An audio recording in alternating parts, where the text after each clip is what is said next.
Hubo un pequeño cambio. La plática del doctor Loperce va a ser para el día de mañana y ahorita vamos a presentar al doctor Vladimir Vega. Por favor. Gracias. Pues, buenas tardes, es un gusto estar aquí con ustedes y compartirles un poco de lo que he estado estudiando algunos de los últimos años. Sí, es un poco sorpresivo el cambio, espero que no les afecte mucho, si no querían ver estas cosas, pero bueno, ya están aquí. Y vamos a dar una idea un tanto vaga, informal, acerca de lo que es la supergeometría. Entonces, déjenme darles algunas, el outline, lo que les quiero platicar si me da tiempo en esta charla, ¿verdad? Quiero comentarles acerca de qué son los bosones y fermiones, por qué de ahí surge la noción de supersimetría. Después intentaré dar de un modo muy vago, que es introducir el concepto de variedad diferenciable. Y en esta parte mostrarles un poquito de cómo los geómetras intentan modelar la noción de espacio. Después de esto, casi de forma un poco más o menos natural, pues introducir un poquito de lo que es la superálgebra lineal. Y finalmente, pues, les diré que es una supervariedad. Ok, entonces, bien. Bueno, como ustedes saben, a principios del siglo pasado, surgió esta nueva rama de la física cuántica, que estudia el mundo microscópico. Y los físicos fueron encontrando, a través de varios experimentos y a través de sus teorías, fueron descubriendo que hay objetos muy pequeños que componen a todo lo que nos rodea, son las partículas elementales. Y básicamente se pueden dividir en dos clases las partículas elementales de acuerdo a una propiedad que se llama el spin. Los bosones son partículas que tienen un spin entero y los fermiones son partículas que tienen un spin semientero. Los fermiones básicamente son aquellas partículas que componen la materia tangible que conocemos, como en este caso son los electrones, los positrones, los protones, antiprotones, neutrones, antineutrones, y estos a su vez, los protones y neutrones, que son los nucleones, porque están en el núcleo del átomo, están compuestos de partículas más pequeñas que son los quarks. Entonces toda esta familia de partículas son lo que se conoce como los fermiones, y cumplen con algo que se llama el principio de exclusión de Pauli, no sé si se acuerdan, ¿sí? Que dice que si tenemos dos partículas de este tipo, no pueden ocupar el mismo estado cuántico. Los bosones, por oposición, resulta que son las partículas que se encargan de comunicarle a otras partículas algo. Por ejemplo, ¿saben cuál es la partícula la cual está compuesta la luz? ¿Alguien sabe? ¿Cómo se llama? El fotón, exacto. Entonces, hay partículas como los electrones que tienen un campo eléctrico y cuando perturbamos a los electrones generan una onda electromagnética, ¿no? Y resulta que esta onda electromagnética se puede cuantizar y el cuanto de luz es el fotón. Bueno, esta partícula que es el fotón en particular es un bosón y tiene spin entero. Entonces los bosones se encargan de representar las interacciones de la naturaleza, que son básicamente 4. Son el electromagnetismo, fuerza nuclear fuerte, fuerza nuclear débil y la gravedad, que aún es un problema para los físicos y físicos matemáticos. Ok, bueno, en esta parte, bueno, esta noción de supersimetría se debe básicamente a físicos como West y Sumino, matemáticos como Beresin, Constant y Leites. Ellos por ahí, digamos, de mediados a casi finales del siglo pasado, se dedicaron a profundizar en el concepto de supersimetría e intentar modelarlo matemáticamente. Aquí les pongo a ellos, miren, aquí está Beresin, Por cierto, él murió muy joven, murió ahogado. Este es Leites, este es Constant, Wes y Sumino, ¿ok? Ya, la mayoría de ellos ya fallecieron. Lo único que queda vivo, los únicos que han vivo son Wes y Leites, me parece. Ok, bien. Como les comentaba, ¿verdad? Tenemos dos tipos de partículas, bosones y fermiones. Se llaman bosones porque obedecen lo que se llama la estadística de Bose-Einstein. Entonces un físico indio, Bose, y el recontraconocido Albert Einstein, pues propusieron un modelo estadístico acerca de cómo se comportan este tipo de partículas. Por otra parte, pues los fermiones obedecen la estadística de Fermi, un físico italiano. Ellos estaban interesados en entender el comportamiento estadístico de estas partículas. Aquí, como les comentaba, ¿verdad? Los fermiones obedecen el principio de exclusión de Pauli, ¿verdad? Y corresponden con aquellas partículas que componen a la materia, ¿no? Como la conocemos. Ok, bien. Resulta que cuando los físicos empiezan a estudiar estas partículas, se dan cuenta que para que sus ecuaciones no cambien bajo ciertas transformaciones, de las cuales no me voy a ocupar ahora, pueden hacer corresponder fermiones con bosones. Hay una transformación que, digamos, mantiene invariantes ciertas ecuaciones que no voy a mostrar aquí, que de algún modo convierte fermiones en bosones y bosones en fermiones. ¿Ok? Esto es la supersimetría. Se lo estoy contando, digamos, mal. Si hay por aquí un físico, ¿no? ¿No hay? Ah, qué bueno, ¿no? ¿Verdad? Se va a levantar indignado, ¿no? Pero bueno, estoy intentando resumirlo, ¿no? Entonces hay una transformación que deja invariantes ciertas ecuaciones y pueden ustedes intercambiar fermiones con bosones y bosones con fermiones. Se llama supersimetría. Entonces,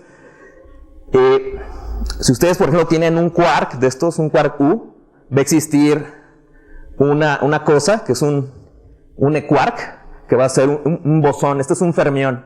Pues bajo la supersimetría le debe corresponder un bosón, que va a ser su superpartner. ¿Sí? Y así como sus cuates, ¿no? Este es mi superpartner, ¿no? Pues bueno, a cada uno de estos fermiones le puedes hacer corresponder un supercompañero. Y esto es muy importante para los físicos, porque quizá ustedes sepan que hay una teoría que se llama la teoría de cuerdas. De hecho, hay una cosa que se llama la teoría de supercuerdas, que para validarla requiere que experimentalmente se puedan hallar estos animalitos. ¿Ok? Entonces, por eso gastan miles de millones de dólares en construir aceleradores de partículas enormes para hacerlas chocar, observar los pedazos que salen y a partir de ahí inferir la existencia de animalitos como estos. Lo malo es que no los han encontrado. Y eso es malo para el negocio, ¿no? Porque mucha gente que está haciendo supercuerdas, pues no tiene una correspondencia experimental, ¿no? O sea, y eso es malo, ¿no?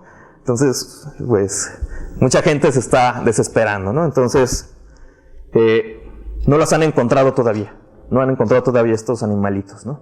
Pero no importa, a los matemáticos a veces no nos importa si existe o no existe, ¿no? A veces nos importa la estructura subyacente. Una vez que se formaliza matemáticamente algo, nos interesa la estructura subyacente y nos interesa entender, pues, una serie de resultados y consecuencias que obtiene a través de la aplicación de reglas lógicas. Entonces, resulta que asociado a cada partícula, tenemos unas funciones que se llaman campos. Los bosones tienen lo que se llaman campos bosónicos y los fermiones son campos fermiónicos, ¿ok? Son funciones, ¿verdad? Que nos están midiendo el estado de algo, de la partícula, ¿no? Entonces, nosotros para entender un sistema, ¿verdad? Déjenme ponerlo aquí más o menos en términos esquemáticos. Tienen ustedes un sistema, un sistema, voy a llamar M, ¿verdad? Pueden pensar aquí, el sistema son los estados posibles de un sistema. Por ejemplo, un átomo, ¿no? Un átomo, ¿no? Piensen que esta cosa, como una amiba, cada punto representa un estado de un átomo, ¿no? Y entonces, nosotros para conocer el sistema, pues necesitamos objetos de medición. Déjeme llamarle F mejor. Objetos de medición, ¿verdad? Usualmente usamos a los números reales. Como ya vieron en la plática del profesor Wilson Zúñiga, ya los reales no son suficientes, ¿no? O sea, no son suficientes. Pero en términos clásicos, si yo quiero conocer el espacio de estados de un sistema físico, me bastan los reales, ¿no? Esto quiere decir que para conocer el sistema, el comportamiento de un sistema físico clásico, me basta conocer las funciones de ese sistema a los reales. Bien, entonces, pues tenemos estos campos bosónicos, estos campos fermiónicos, y descubrieron los físicos que mientras los campos bosónicos conmutan, ¿puedo operar con ellos? O sea, estos campos son cosas con las cuales puedo operar como si fueran números.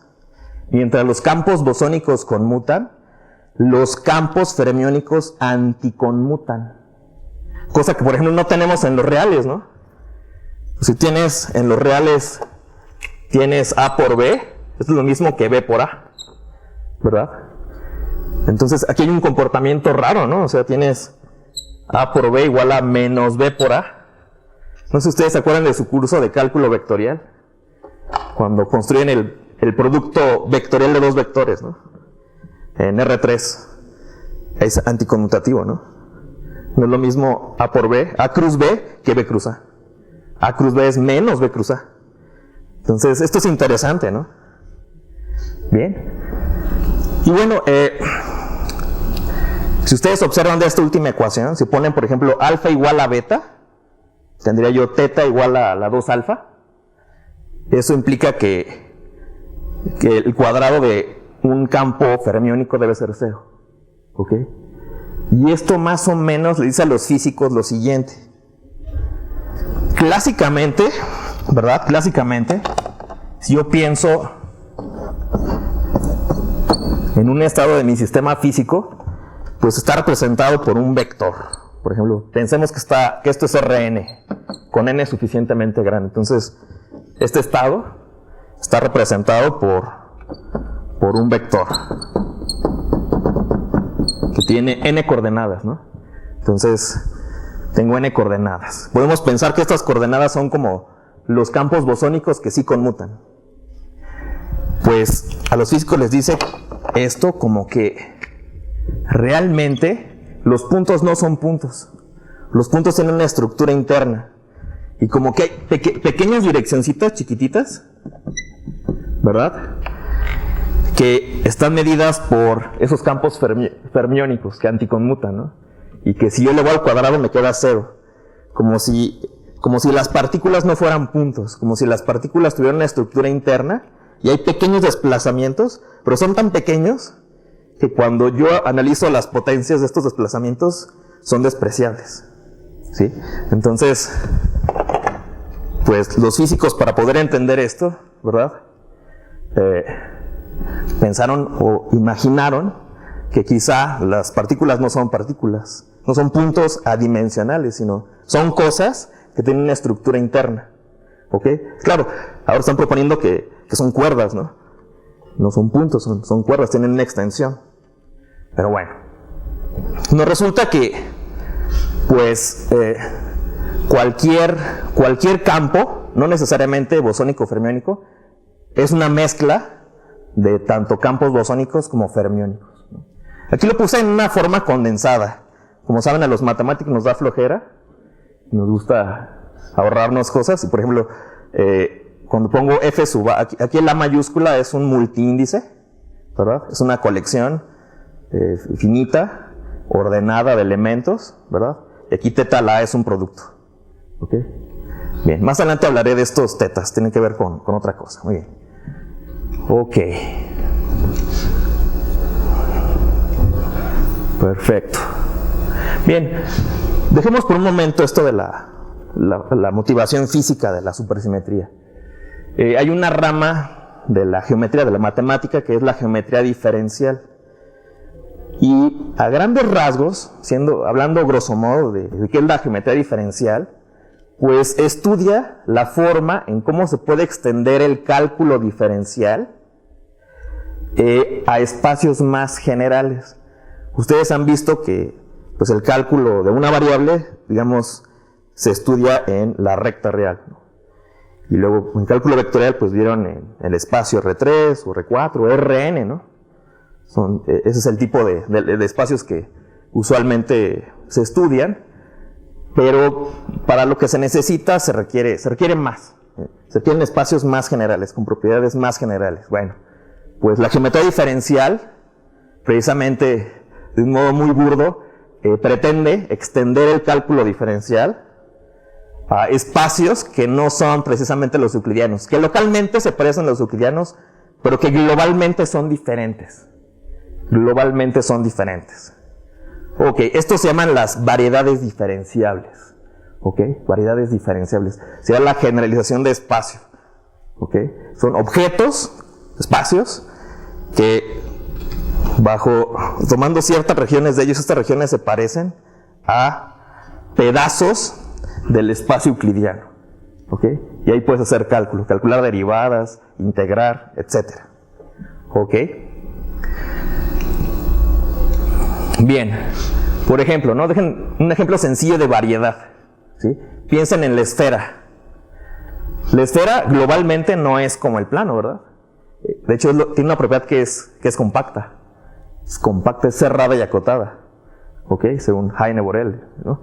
El teorema de Heine-Borel. Bueno, resulta que ustedes pueden ver que esta esfera localmente se parece como a partes del plano.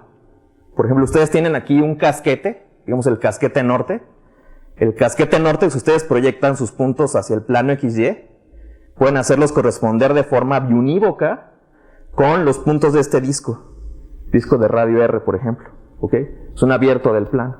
Entonces, por ejemplo, el hemisferio norte, ¿verdad?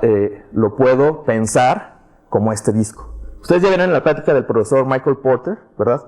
Que es difícil hacer mapas, ¿ok? Por ejemplo, este puede ser el hemisferio norte, donde este es el Ecuador, ¿verdad? Por acá está Estados Unidos, Canadá, el Polo Norte, ¿no?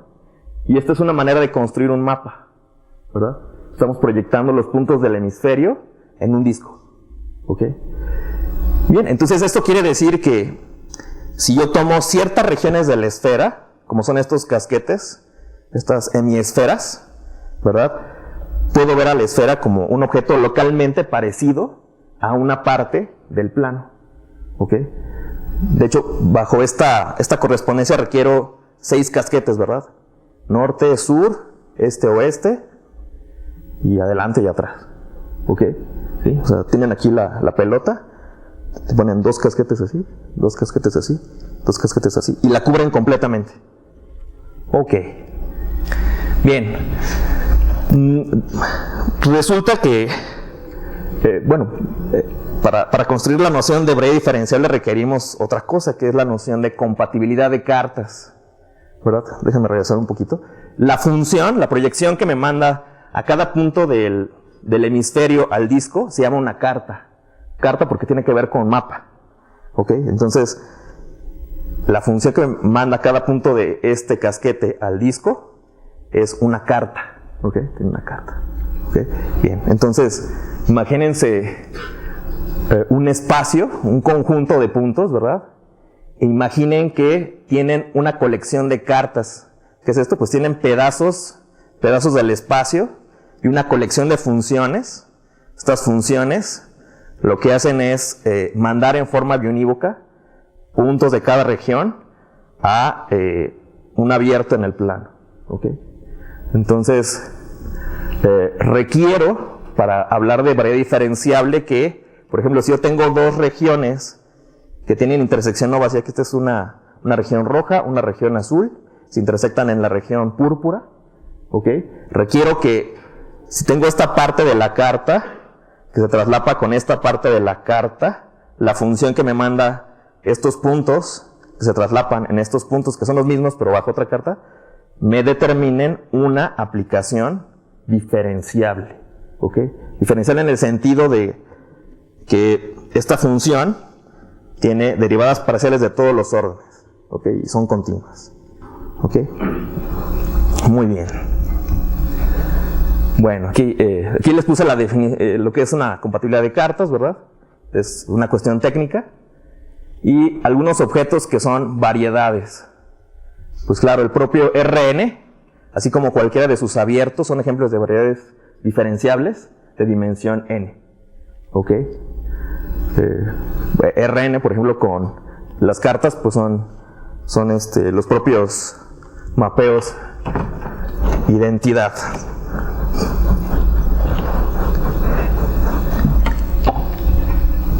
Por ejemplo, la gráfica de una función diferenciable también es una variedad. ¿Ok? Por ejemplo, ustedes tienen aquí el caso, este es el plano, ¿verdad? Tienen un abierto en el plano, digamos, este es U, ¿verdad? Y tienen una función f que va del abierto U hacia R. Su gráfica se ve como una sábana encima de esto. Déjame dibujarla. Más o menos, ¿no? Entonces, como una sábana, pues esta sabanita se puede probar que es una variedad diferencial, ¿verdad? Hay una carta natural que es proyectar cada punto de esta superficie en el dominio de la función. ¿Ok? Es un ejemplo de variedad diferenciable. Muy bien. Como acabamos de ver, la esfera de radio R, ¿sí? Algo similar se puede hacer en dimensiones superiores. ¿Ok? Cubrirla con casquetes esféricos, ¿no? Algo quizá no tan evidente son grupos o colecciones de matrices. Por ejemplo, las matrices invertibles, n por n, con entradas en R, resulta que son una variedad. Lo mismo que el conjunto de matrices, el grupo especial lineal, ¿verdad? Todas aquellas matrices invertibles de determinante 1, también. El grupo ortogonal de matrices también. Entonces, cosas que dices, no, pues esto cómo puede ser una variedad. Una variedad, ¿verdad? Básicamente piensen que una matriz, ¿verdad? Se puede pensar como un vector, ¿no? Por ejemplo, si tengo una matriz n por n, se puede pensar como un vector en Rn cuadrada, ¿verdad? Entonces, ya cobra más sentido esto, ¿no? Ok. Bien. Aquí quiero nada más mencionar un concepto importante que es, si quiero extender el cálculo, ¿verdad? Tengo dos variedades. Decir cuándo una función entre variedades es diferenciable. ¿Ok? Aquí empiezo con una función que va, digamos, de una variedad al campo de los reales. Digo que es diferenciable si al tomar cualquier carta, esta composición es diferenciable en el sentido usual. ¿Ok? Y algo muy similar para una función de la variedad m a la variedad n, ¿verdad? Tomo un par de cartas arbitrarias, una para m y otra para n. Digo que f es diferenciable si esta composición es diferenciable en el sentido usual. ¿Ok? Son cuestiones técnicas. Bien. Y aquí finalizo diciendo que, pues, tengo una colección de objetos, que son las variedades. Pueden pensar, a mí me gusta mucho comer, ¿se nota? Entonces, yo pienso en donas, ¿no? En donas, dobles, ¿no? Estas no las he visto.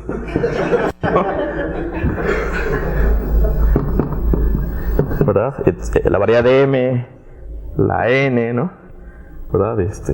No sé, z mayúscula, ¿no? Entonces tengo una colección de cosas, ahí son las variedades, son muy raras, y las puedo vincular a través de funciones, ¿no? ¿Verdad? Por ejemplo, aquí puedo irme con una función acá, luego para acá voy con otra, y de aquí tengo otra h, ¿no? Resulta que a lo mejor este diagrama es conmutativo, ¿verdad? G compuesta con f es h, ¿no? Entonces, no quiero meterme mucho en esto, pero forman lo que se llama una categoría, ¿sí? La categoría de variedades diferenciables, ¿no? Y por cierto, esto es los invito a que investiguen acerca de categorías, se van a sorprender, ¿no? La gente trabaja mucho en esto. Ok, bueno, las variedades forman una categoría. Muy bien. Como les comentaba, me interesa mucho mostrarles cómo los matemáticos intentan modelar o formalizar el concepto de espacio. Resulta que las cartas que les mostré, ¿verdad? Las funciones que mapean en forma biunívoca una parte de una variedad en una región del plano, ¿verdad? Dependen fuertemente de que pues, son vectores en Rn, ¿ok? Y finalmente tengo que hablar de funciones cuyos valores son reales. Entonces, pues este objeto es muy importante. Son las funciones definidas en la variedad cuyos valores son reales y las funciones son suaves. Resulta que en el caso de las variedades que son reales, este objeto es importante porque es equivalente a tener el espacio. Y aquí quiero detenerme un poco, cuando pensamos en el espacio en términos geométricos, pues imaginamos coordenadas, ¿no?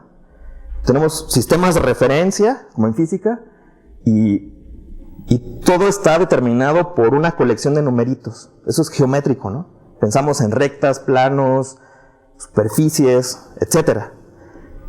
Y aquí lo que estoy diciendo es que hay un objeto que es, digámoslo así, algebraico, ¿sí? Como lo vamos a ver a continuación. Y este objeto algebraico codifica completamente al espacio. Es lo mismo tener este objeto algebraico que tener el objeto geométrico. Y los matemáticos juegan mucho con eso. Pero tengo un objeto geométrico que es equivalente a un objeto algebraico, estudio el objeto algebraico y luego me devuelvo al objeto geométrico y puedo decir algo del objeto geométrico. O al revés. Tengo un objeto geométrico, un algebraico, me construyo uno geométrico, trabajo en forma geométrica y me devuelvo al mundo algebraico. Eso hacen, ¿ok? Y son ese tipo de vínculos muy interesantes, ¿no? Muy bien, entonces este objeto, que es el conjunto de funciones suaves sobre una variedad, resulta que tiene una estructura de espacio vectorial. Ustedes pueden sumar funciones, punto a punto, multiplicarlas punto a punto, ¿verdad? Y hay una acción por escalares, ¿verdad? Pueden multiplicar un escalar por una función. Ok, resulta que es un espacio vectorial. Y no solo eso, como tiene un producto, resulta que es un álgebra. No es un anillo, más aún es un álgebra, porque era un espacio vectorial, ¿no? Y cumple ciertas propiedades que no voy a mencionar aquí, otras de compatibilidad, ¿no? Entonces es un álgebra. Resulta que a la variedad la puedo identificar con su álgebra de funciones suaves. Ok, bien. Y aquí quiero introducir algo técnico, espero no aburrirlos mucho, ¿verdad? Hay una categoría algebraica que es la categoría de R-álgebras. Son espacios vectoriales que tienen un producto, ¿verdad? Espacios vectoriales en R con un producto. Y vamos a pensar que son conmutativas y que tienen un elemento que se comporta como el 1. ¿Ok? Bien, entonces aquí les digo cómo construirse el espacio que corresponde a un álgebra. Si ustedes empiezan con una álgebra, R-álgebra conmutativa, con elemento unitario, yo les voy a dar una receta para construirse un espacio. El espacio es definir lo que se llaman los R puntos del álgebra. La voy a anotar así como módulo de A. ¿Okay? Y está compuesta de aquellas transformaciones lineales que van del álgebra a los reales, ¿verdad? Que preservan el producto y que envían a la identidad del álgebra en la identidad de los reales. ¿Ok? Bueno, estos objetos, que son estos funcionales, son funcionales que preservan el producto y la unidad. Resulta que se les puede dar una topología. Quizá no sepan qué es una topología, no importa mucho, es escoger una familia distinguida de subconjuntos de un conjunto que cumple ciertas propiedades y nos da la idea de la noción de cercanía.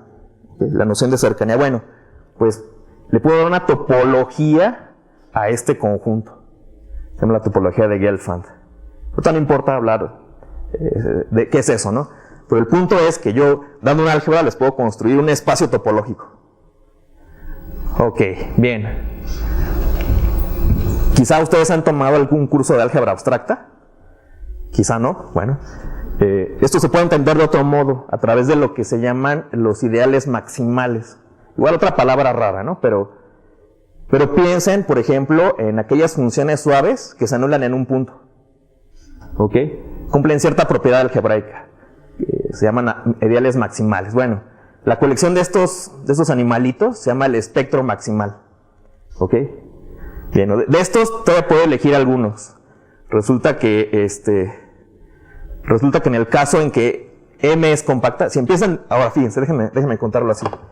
En el caso anterior, yo les daba un álgebra, ¿verdad? Y dada el álgebra, les puedo construir un espacio topológico. ¿Ok? Ahora, lo que puedo hacer es, dada una variedad, ¿verdad? Les puedo construir el álgebra, ¿verdad? Pero ahora puedo hablar de lo que se llama el espectro del álgebra maximal.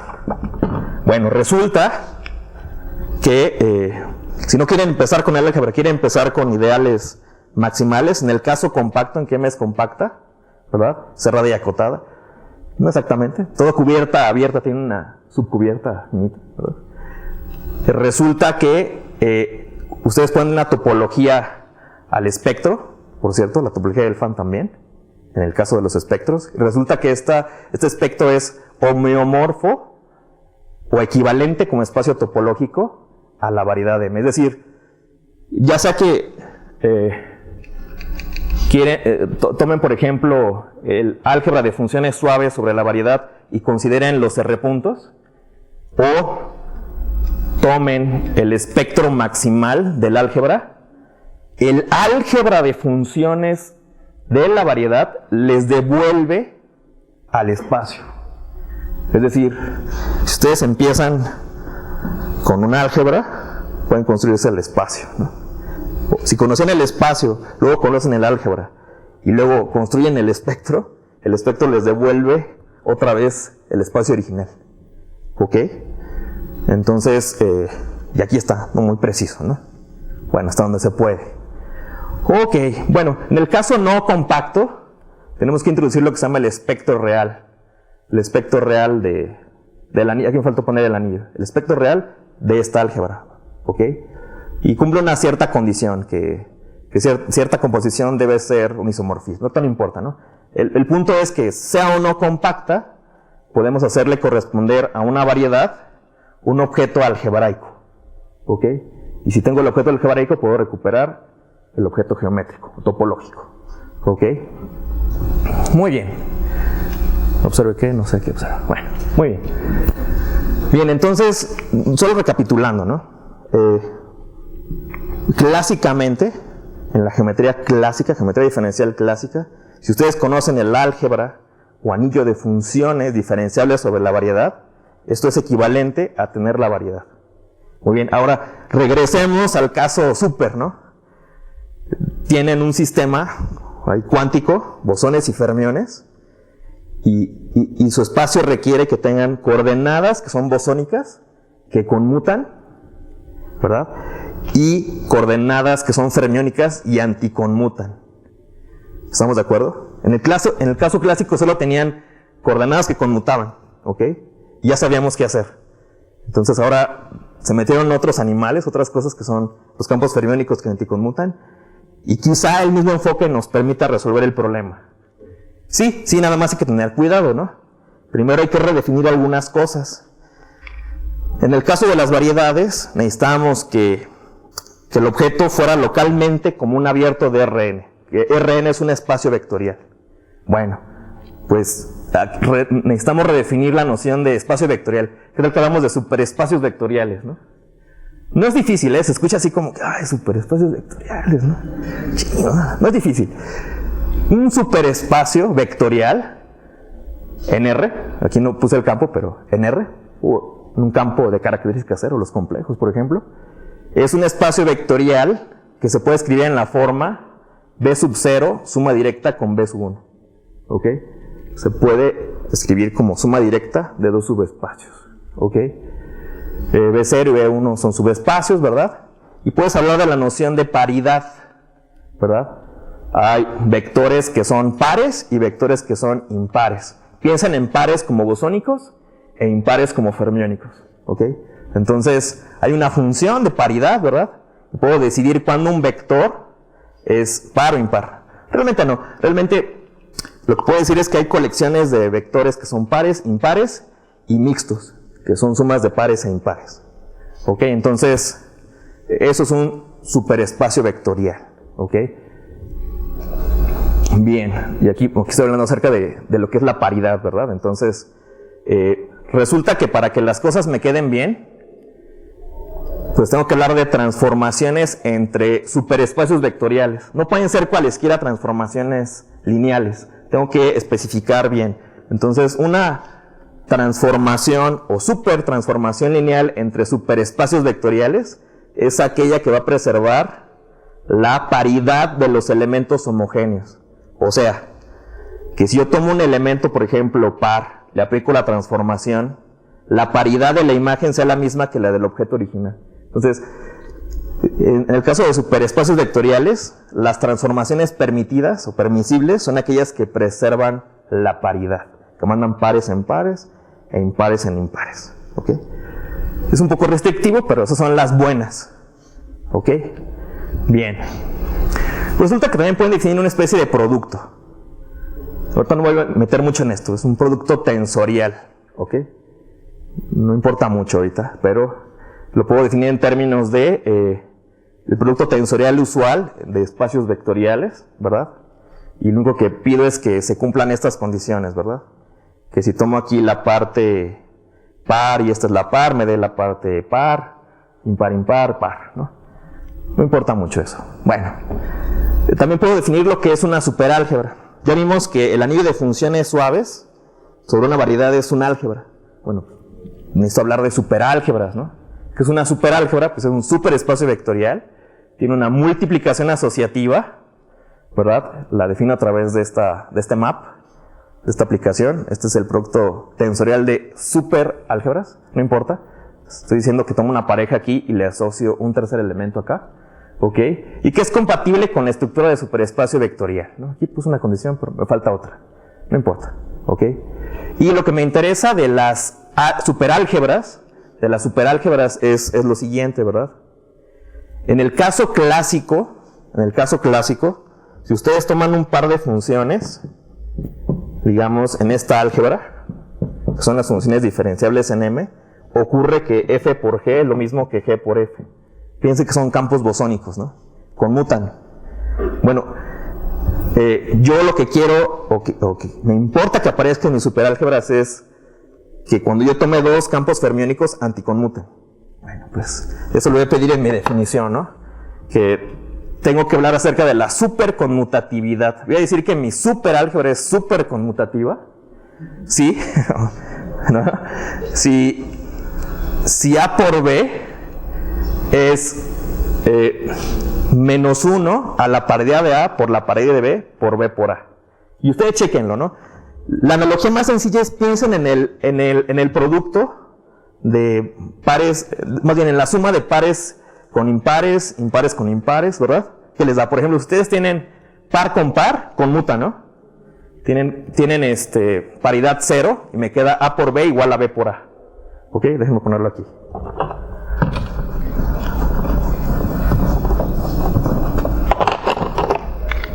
Yo lo que quiero es que mis álgebras cumplan con esta condición. ¿Verdad? Si ambos son pares, aquí es 0, 0, y aquí me queda menos 1 la 0 que es 1. Entonces, A por B es B por A. ¿Ok? Pero por ejemplo, si yo tuviera un par y un impar, ¿qué me queda? ¿No? Si tuviera un impar y un impar, ¿qué me queda? ¿No? Entonces, pues se tiene lo que se llama la superconmutatividad, depende de la paridad de los elementos. Ok. Esto es lo que se llama el conmutador. No sé si vieron esa noción, es una noción del álgebra, ¿verdad? Si el conmutador para cualesquiera dos elementos es 0, mi estructura algebraica es conmutativa, ¿no? En este caso sería superconmutativa. ¿Ok? Muy bien. Bueno, aquí hablo de lo que es un superanillo. No importa mucho en el caso, ¿verdad? Y vamos a ver. Déjenme regresar un poquito antes. ¿Qué es importante de aquí? Déjenme decirles qué es importante de esta diapositiva. Sobre todo los geómetras algebraicos estudian espacios que se pueden pensar como parejas en cuanto a la información que se requiere. Necesito un espacio topológico y una manera de asignarle a cada abierto de mi espacio cierta información local. ¿Ok?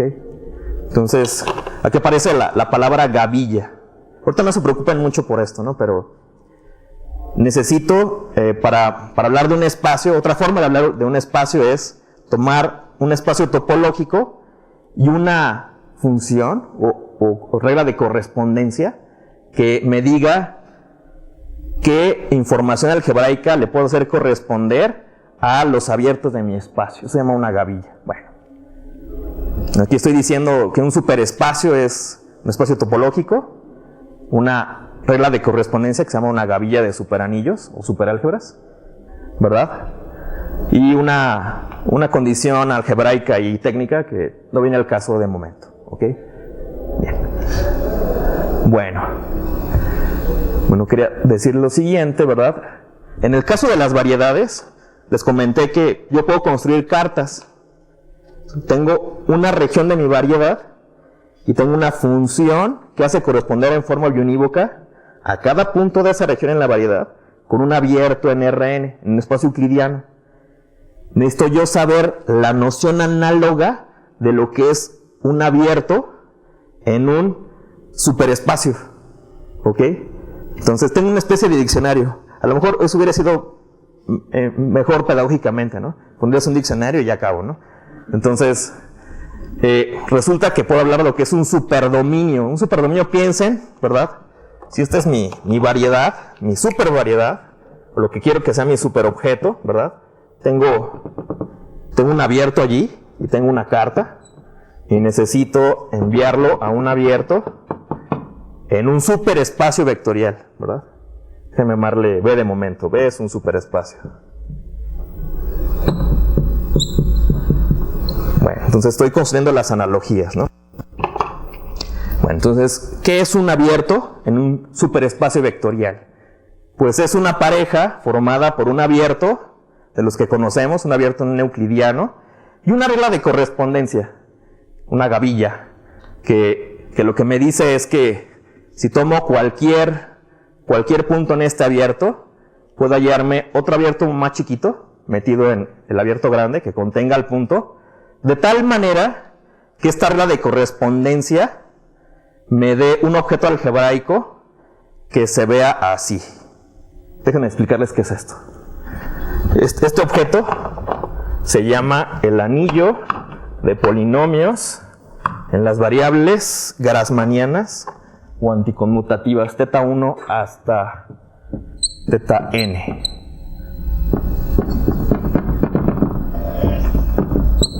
Quizá ustedes conozcan el anillo de polinomios, por ejemplo en X, ¿no? Esto está compuesto, pues, como lo quieran ver, ¿no? De los polinomios usuales que ustedes conocen, ¿verdad? A0 más A1x, etcétera, hasta ANX a la n, por ejemplo, ¿no? N está moviéndose allí en Z más, ¿verdad? Los coeficientes todos son elementos en los reales, ¿no? Las X son indeterminadas, ¿no? Lo puse mal, ¿no? Realmente son vectores infinitos donde solamente un número finito de entradas es diferente de 0 y el resto son 0. Pero me entienden, ¿verdad? Son todos los polinomios, ¿no? Bueno, algo semejante puedo hacer aquí. Puedo reemplazar los coeficientes de un polinomio por funciones suaves. Y las indeterminadas, en este caso solo tengo una indeterminada, reemplazarlas por estos objetos, ¿no? Déjenme poner un caso sencillo, por ejemplo,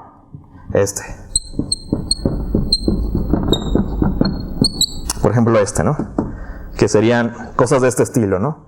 Sería una función suave, F0 más F1 por θ1 más F2 por θ2 más un F3 por θ1 por θ2, ¿verdad?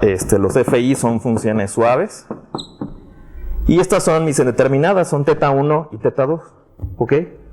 Entonces, este objeto que está aquí, este objeto algebraico, pues son polinomios con coeficientes, funciones suaves, y los términos, las indeterminadas, que hacen el papel de la X, son θ1 hasta θn, ¿ok? Bien, eso va a resultar ser un superdominio. Ya es un poco complicado, ¿no? Pero no se espanta, ¿no? Bien, ahora sí, ¿verdad? Ya viene aquí, lo importante es, ¿qué carambas es una supervariedad, no? Bueno, una supervariedad real de dimensión par m y dimensión impar n, ¿verdad? Piensen en par son bosónicos e impar son fermiónicos, es una pareja donde m es una variedad de dimensión m, ¿verdad? Una variedad de dimensión m, de tal manera, ¿verdad?, que puedo tomar cartas, ¿verdad? Para cada punto en mi espacio hay una carta que mapea, ¿verdad?, a este abierto, en un abierto de Rn, pero un poquito más. Esta cosa que está aquí, que le dije que es una gavilla, es una asignación, que lo que hace es asignarle a cada abierto de mi espacio cierta información algebraica, ¿verdad? Lo que le voy a pedir es que asigne a este abierto este polinomio, ¿sí? Aquí lo escribí de otro modo. Esta es otra forma de escribir este mismo objeto. Esto se llama el producto tensorial de las funciones suaves con el álgebra exterior de Rn. No se preocupen, es este objeto, ¿ok? No hay problema. Entonces, una supervariedad es un espacio, es una variedad, pero cuando tomo un abierto, la información algebraica de cómo se comporta el sistema allí, la puedo pensar como polinomios bien raros. Son polinomios que tienen coeficientes, son funciones diferenciables y tienen una serie de indeterminadas que son las variables que anticonmutan. Sí, está muy fumado, eso sí, ¿no? Bueno, entonces, aquí me faltó poner un dibujito, pero no sé qué tan bueno sea poner dibujitos. A lo mejor necesitamos fumarnos algo así, ¿no? Echarnos algo bueno para que salga la imagen, ¿no? Pero una supervariedad se puede visualizar, lo que significa eso, visualizar, como una variedad usual envuelta en una nube de direcciones infinitesimales. Entonces, pues, imagínense, ¿no? Lo voy a intentar, pero no pidan mucho porque, pues no. Pero intentaré dar una imagen así muy general, ¿no? Imagínense que tiene una dona, ¿verdad? Se ve lisita. Pueden pensar que digamos, representa los estados del universo, ¿no? El espacio físico, ¿no? Y pues cada punto aquí a lo mejor representa una partícula. Bueno, resulta que esta cosa, pues una supervariedad se ve como, pues no sé, como algo así con un halo, ¿no? ¿Verdad? Como si tomas LSD, ¿no? Se ve así, ¿no? Es como raro, ¿no? Como con lucecitas, ¿no? Y esta nubecita, pues son aquellas direcciones muy pequeñitas que nos están hablando de que los puntos tienen una estructura interna, ¿ok? Y entonces los físicos, cuando hablan de estos objetos, dicen, bueno, sí, si tú lo ves desde lejos, para ser un poco informal, pero para darles la idea, lo ves desde lejos, se ve como una variedad de dimensión m, ¿no? Se ve la dona, ¿no? Son los puntitos. Pero si te vas acercando y estudias al objeto, en realidad, pues, hay muchas direcciones así pequeñitas, ¿verdad? N direcciones pequeñitas que son la parte fermiónica, ¿no? Entonces, pues, ya no se ve lisito, ¿no? Se ve así como una cosa extraña, como con pelitos, no sé, ¿no? Ustedes buscan una imagen, ¿no? Entonces, una supervariedad se puede pensar como una variedad usual, pero los puntos tienen estructura interna, son pequeñas direcciones ahí raras que representan los grados de libertad fermiónicos. ¿Ok? Y bueno, ejemplos de supervariedades. No, tampoco va a durar mucho tiempo de meterme en esto, pero hay cosas que se llaman superpuntos, que de lejos se ven como puntos, pero tienen una estructura interna muy rica. Pueden tener n grados de libertad fermiónicos, ¿no? Y son muy importantes, los superpuntos. Los propios superespacios vectoriales también se pueden pensar como supervariedades. Aquí es un superespacio vectorial de dimensión par m, dimensión impar n. Los superdominios, desde luego, cumplen la definición de ser supervariedades. Y en física es muy común usar lo que se llaman el grupo de supermatrices invertibles. ¿Ok? Entonces, son matrices, ¿verdad? Pero se pueden dividir en bloques de cierto modo, que yo puedo decir cuando una matriz es par y otra impar. ¿Ok? Y puedo darle la estructura de supervariedad. El álgebra de funciones en este conjunto, ¿verdad?, tiene este comportamiento extraño. Esto no se preocupen, ¿verdad? Si ustedes empiezan con una variedad cualquiera, pueden darle una estructura de supervariedad a través de lo que se llama enlace exterior asociado a cualquier as vectorial. No importa, esto es, ¿no? Es muy técnico, ¿no? Pero es interesante, ¿no? O sea, dice que si yo empiezo con una variedad cualquiera y un as vectorial sobre una variedad, puedo darle una estructura de supervariedad a la variedad original. ¿Ok?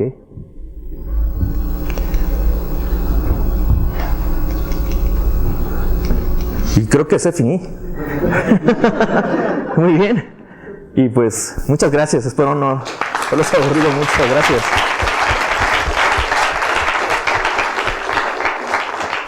¿Alguna duda?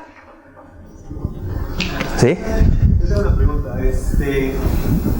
Bueno, en el caso del toro, tenemos el toro normal, usual, y su supervariedad. ¿Qué pasa con su topología? ¿Pierde propiedades topológicas o son...? No, en realidad no. En realidad, en supergeometría, la gente distingue muy bien lo siguiente. Si tú tienes una supervariedad, digamos M, con dimensión par M y dimensión impar N, puedes hablar del cuerpo de la variedad. En inglés llaman el body, ¿no? Bueno, el body, el cuerpito de esto, es Mn, su cuerpo. Entonces, digamos, topológicamente no pierde propiedades. De hecho, si ustedes entraron a la plática del profesor Miguel Alejandro Jicotencatl, no sé si vieron algo acerca del grupo fundamental, o la homología o la cohomología. Resulta que para esta definición que di, tenemos el mismo nivel de cohomología, de homología. Digamos, en ese aspecto no se pierde nada, ¿no? No se pierden, digamos, propiedades topológicas, ¿no? ¿Es posible como establecer algo así como métricas riemannianas? Sí, claro, sí. Sí, exacto, sí se puede hacer aquí. El problema, hay varias maneras de hacerlo, ¿no? No ganas mucho, ¿ok? Se puede hacer, pero no ganas mucho, ¿no? Hay varias maneras de hacerlo, eso, bajo cierta definición como esto, te da lo que ya tenías, ¿no? Digamos, en términos de relatividad, porque para eso se usan, digamos, las métricas riemannianas, no ganas mucho, ¿no? Usualmente lo que es la geometría riemanniana, que nos habla acerca de cómo medir distancias en la variedad, es útil cuando pensamos en cosmología, ¿no?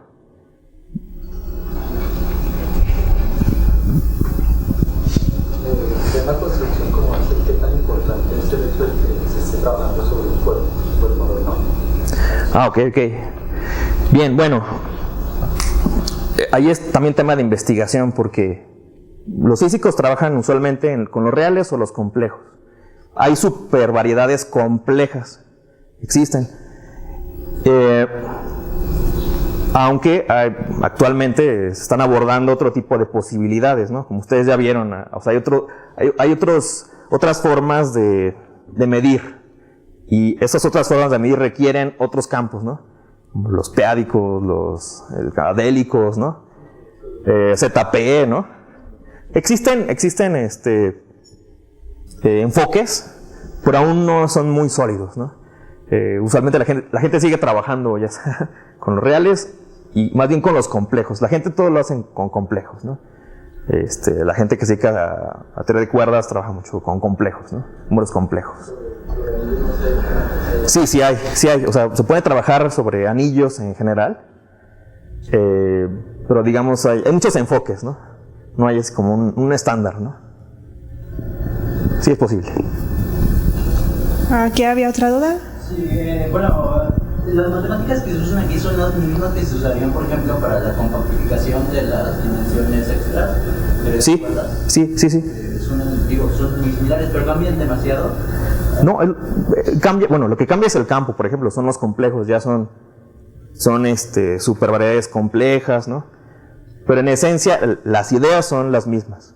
Los físicos, les gusta más hacer los cálculos, ¿no? Ellos trabajan más en cuestiones locales, les gusta escribir expresiones largas y para que digan, no, sí trabajó, ¿no? La granjero de 5 páginas, ¿no? Sí, ¿no? O sea, y los matemáticos, que se dedican a estudiar las cuerdas, pero digamos desde un punto de vista un poco más formal, pues sí, usan todo este lenguaje de gavillas y categorías, etcétera, etcétera. No difiere, de hecho, son las bases. Yo quisiera preguntar algo más. Me da curiosidad, me gustó tu presentación. Gracias. Es muy, no quiero que creas que estoy malinterpretando tu exposición. Creo que es relativamente sencilla, o sea, esta plática. Gracias. No está muy compleja, digo yo en términos generales, no tengo tampoco así la idea como tú, pero quisiera saber cómo harías una caracterización de lo matemático a lo físico. ¿Crees que sería muy complejo manejar esto? Y mi segunda pregunta es, aquí, o sea, yo tengo en mente otros conceptos cuando se habla de energía, pero aquí se ha manejado, pues no sé si has escuchado las pláticas de energía y calor, pero cuando dicen átomos en fríos, ¿cómo harías una caracterización o cómo trabajarías esos dos conceptos, por llamarlos de alguna forma, ¿no? Y no dar... Es muy buena pregunta, es difícil de contestar. ¿Dónde se divide la física de la matemática? Pues es delicado, ¿no? Te diría, en términos operativos, o sea, a los físicos les interesaría saber, por ejemplo, cómo llevarlo a la práctica, ¿no? Y de la práctica puede significar hacer un experimento o hacer ciertos cálculos que correspondan con cálculos que ellos ya tienen, ¿no? En sus nociones, en su campo de juego, ¿estamos de acuerdo? No, quizá no hay mucha distancia, ¿no? O sea, esto está muy matematizado, ¿no? De hecho, los invito a visitar la página de Witten, Edward Witten. Él en su página de internet tiene artículos de divulgación muy interesantes y ahí pueden consultar de manera muy específica cómo se vincula, ¿no? De hecho, Witten pues, es un físico y sin embargo con una medalla Fields de matemáticas, ¿no? Por eso digo que es delicado discernir dónde separas física de matemáticas, ¿no? Y menos en esto, ¿no? Sí, o sea, tú entras en la práctica de física y están hablando de la conexión de gauge, de no sé qué, y pues también lo usamos los matemáticos, ¿no? Entonces es difícil. Y la segunda, ¿no? Que era acerca de... aquí se ha hablado básicamente de energías, o sea, temperaturas de calor, ¿no? Excesivas, ¿cómo llamarles?